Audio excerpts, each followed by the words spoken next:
All right. Well, welcome back to the Drifter playthrough. One of the things I forgot to mention, it wasn't a 12-sider dice that I was missing. I was missing a 10-sider. So the game, you use a 10-sider, an 8-sider, 4-sider, and 6-siders. Okay? So there you go.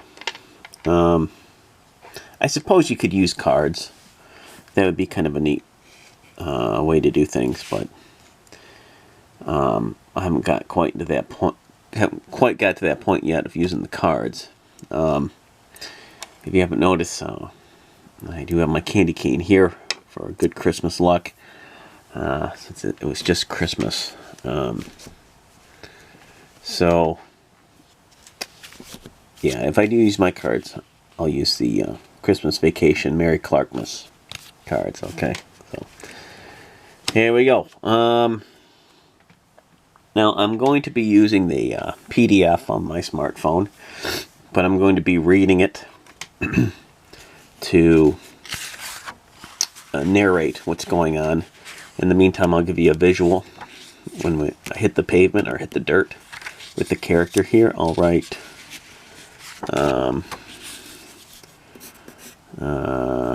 the Drifter and Blake is the character's name. That just came to mind. I like that name, Blake. It's a good Western name. And so let's get started. Let me open up the PDF, and obviously you can get the book, but the book would be huge and too big for this camera. So let's see here. Goals: you acquire $300 unspent without getting killed. As soon as you achieve $300, you immediately win the game. Character creation. Refer to the 2-page tracking sheet for the remainder of this section. I went over the tracking sheet a bit in the previous video. You got no wound, light wound, medium wound, heavy wound, and debilitating and dead. So you just kind of go up and down there. Let's see here. Finesse. So first of all, I'll write the name here.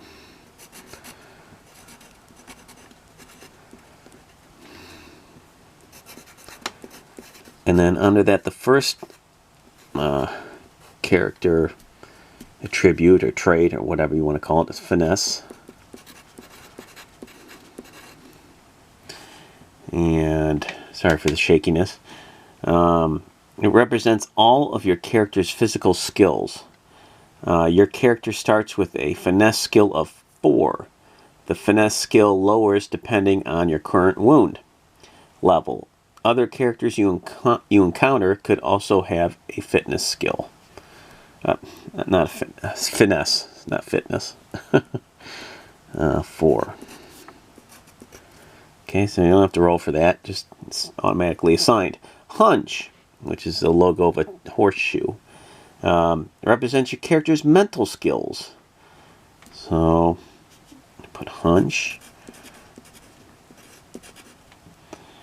And roll d4 to determine your starting hunch skill. Use a token to keep track. And this will be just a basic character card. Just for the sake of keeping everything on one without having to put a token on it. Just something to refer to. So, alright, Blakey. Let's see how smart you are with your hunches. I'm going to call 4. 4. Nope, a 2. So it's about medium.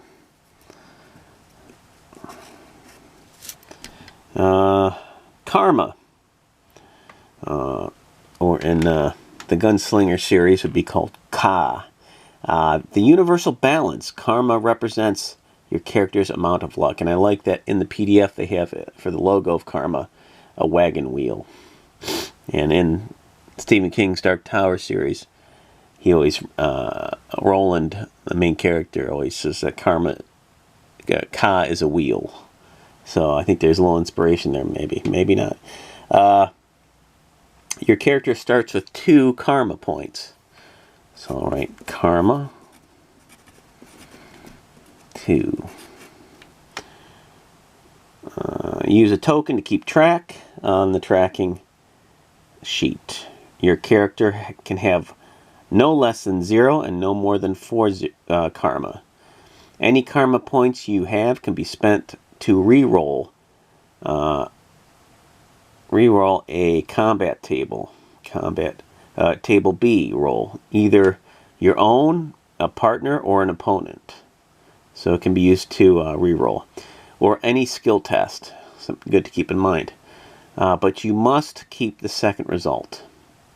So it's kind of like a advantage, disadvantage thing. Mostly advantage. Some events will fluctuate your karma points. No other character in the game has a karma skill. Alright, so there's that. Then it goes over, I'll summarize each section. The bounty suit, I went over that in the previous video. Indicates how wanted you are by the law. The higher the bounty suit, the higher the price on your head. So it's going to go over some things that are on these cards. Yeah, and I went over this previously. The bounty suits. Again, so everything, you know, I could just go, okay, finesse at a 4, no wounds right there. His hunch is at a 2 right there. So I can kind of keep that on the side for right now. I'll put his, there you go, his little profile pic right there. Okay, so let's go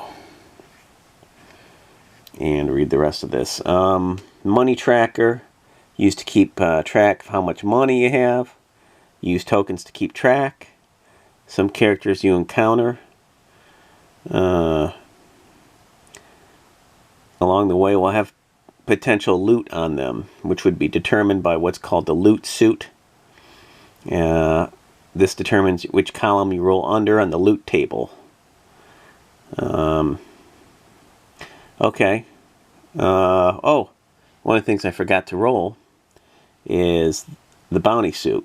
So you start off with what kind of bounty level you are. So I'll roll that, again, the D4, to determine your starting bounty suit. And this is where you could use cards.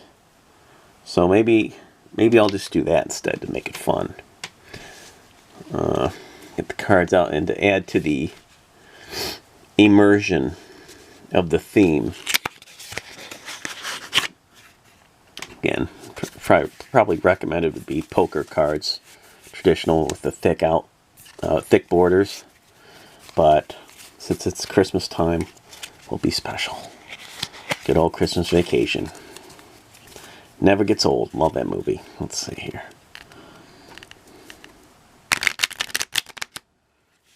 Not a great shuffle.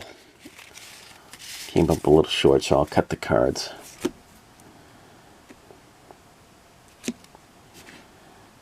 Alright, so let's see what the first suit holds for me.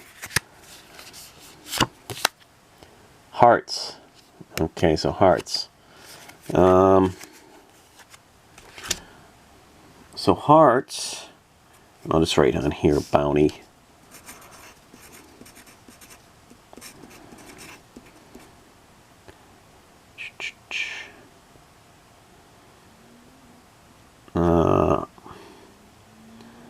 So bounty is a heart. So where's my bounty? Right here. I could put another token on there. Sorry, it's getting cut off a little bit. Hearts right there. So if I had the full character sheet on a bigger table, you know, we just put the tokens on there. There you go. But this will do the job. Money tracker. Okay, start off how much money you have in the game. So D10.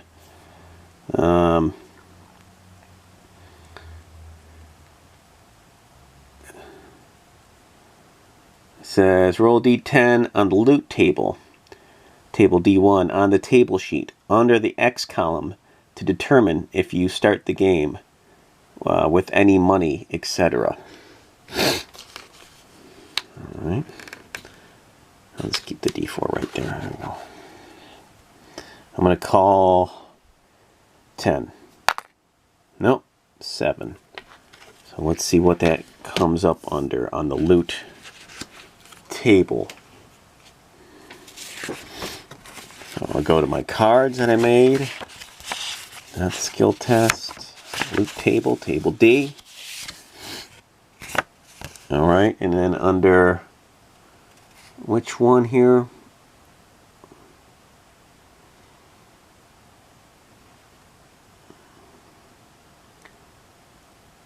Under the X column.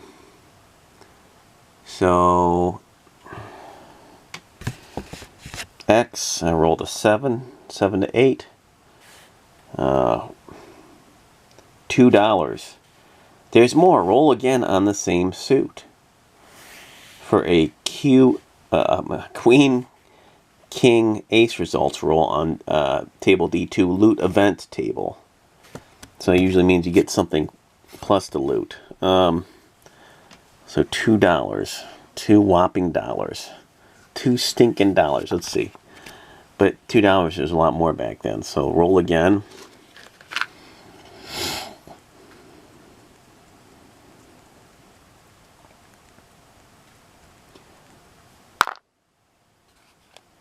$8. $2 again. Roll again. I mean, just double check, make sure I'm doing everything right here. Money tracker.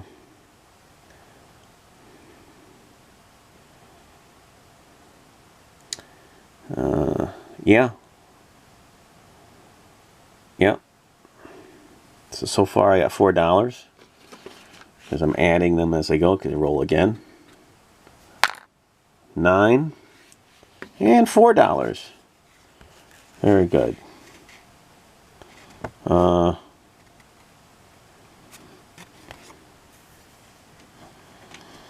of the things I'm a little confused about says roll again on the same suit. But it told me to roll under the X. So, oh, I see what you're saying. Well, for the beginning, they just want you to roll on this one. If I was playing the game, they'd probably have me roll under these. It would have this say, hey, roll under this diamond, or use this suit, use that suit, and then roll the D10. I think that's how it went. So there you go. This is for starting. So I got $8. So $8. All right. Starting money, $8.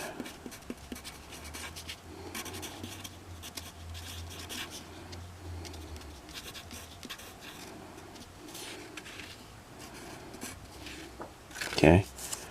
And this is why it's good to have little cardboard tokens like this. I can just go, okay, this is still kind of big or something like that, but the majority of it is on the 8, so that's good. That still kind of works. All right. Equipment. Oh, weapons. You begin the game with fist and a pistol. This is recorded for you on page 1 of the tracking sheet. Weapons always have the same suit beside them. Axe, club, diamonds, etc., etc. This represents how powerful the weapon is.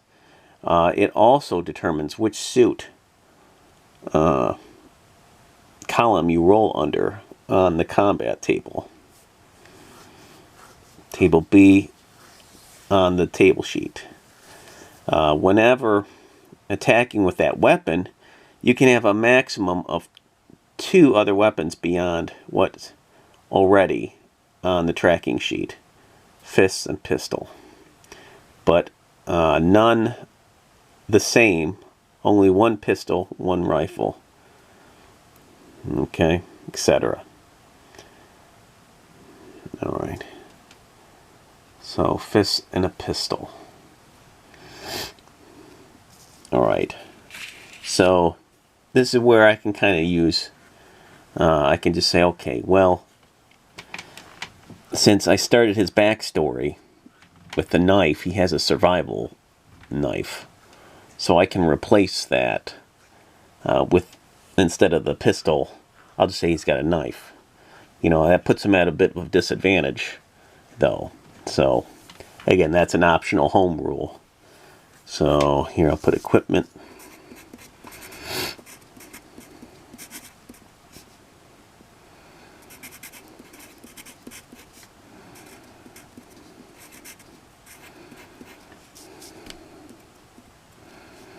Is fists. And that is fist X. And pistol. Or I'll say and knife in this case. But usually you'd go with the pistol. So let me see if I have that under the weapons, if I have the weapons card. Yeah. Here we go.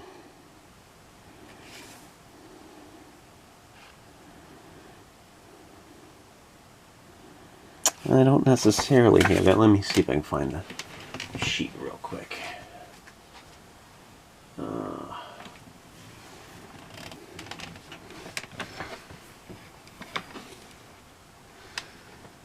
Yeah, over here.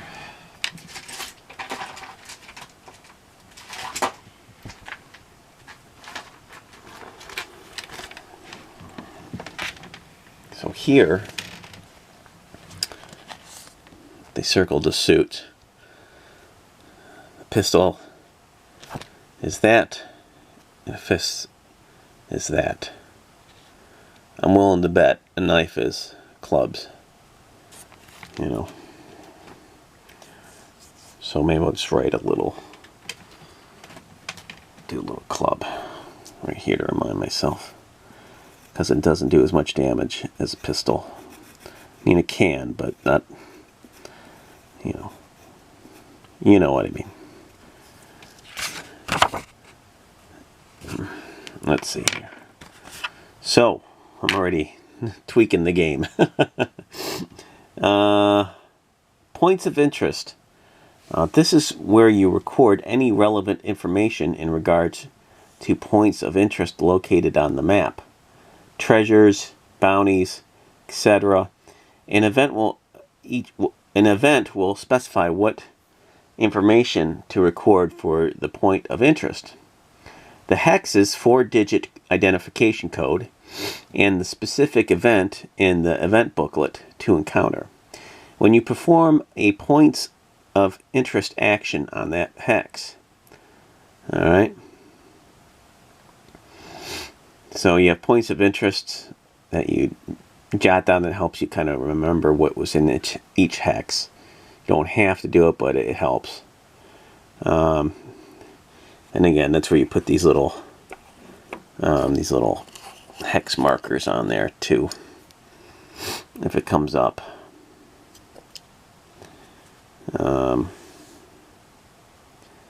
Let's see. Opponent's wound level. Keep track of any opponent's wound level during combat. When in combat, your opponent's wound level is measured the same as yours. Their finesse score also lowers depending on their wound level on the tracking sheet. If there are more than 2 opponents in a single combat, there is also a combat sheet that provides extra wound trackers for any additional opponents. You may return to E001 and continue on to the second paragraph, or continue reading through R137 to go over all the rules. And I'll go to E001, and that will start me off. It's nice is that there's hyperlinks in the PDF. Usually, but this one's not. This one's, there we go. There we go, that one worked. Okay. Oh, maybe it didn't work. It was being stubborn. So let me go back.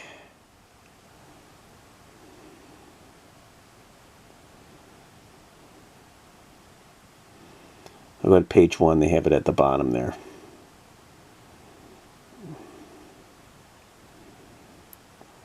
To the adventure begins.